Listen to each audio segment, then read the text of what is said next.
Ito guys, oh, mauulam pa yung dahon nito. Ito yung tinatawag namin sa Pangasinan na pannalayapon. Hindi ko rin po alam yan guys sa inyo kung anong tawag nyo dyan na gulay.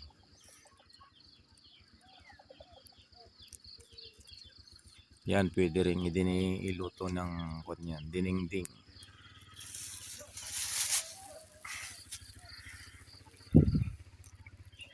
Tapos yan, may kanyan, oh.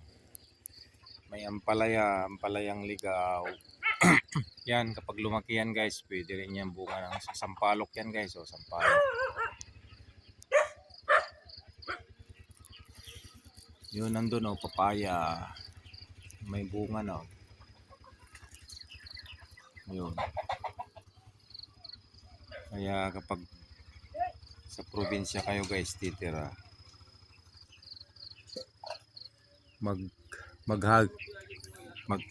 maghagis-hagis lang kayo ng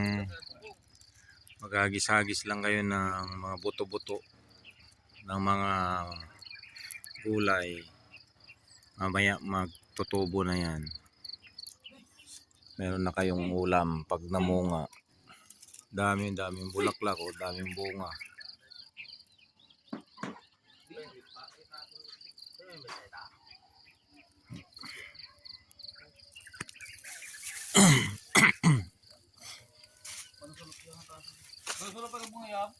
Ha? Kumunya ba? Ay di 5.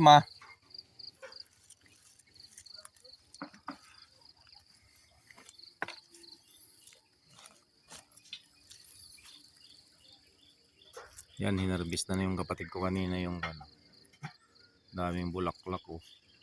Mamumulaklak na yan, oh, dami yan. Katuray.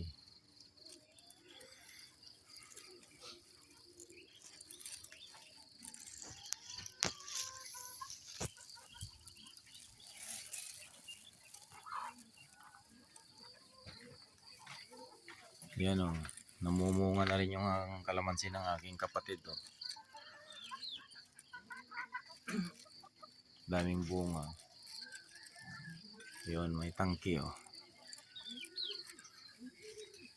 Tangki ng tubig. Oh, tingnan mo guys, oh, hindi binibili ang tubig sa probinsya.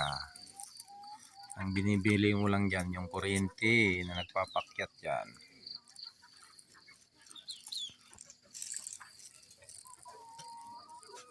Kalamansi guys, oh, hindi na kailangan bilhin sa probinsya. Mamimitas ka na lang dyan. Yan. Sigarilyas, okra, ampalaya, kalabasa, at saka bulaklak ng katuray.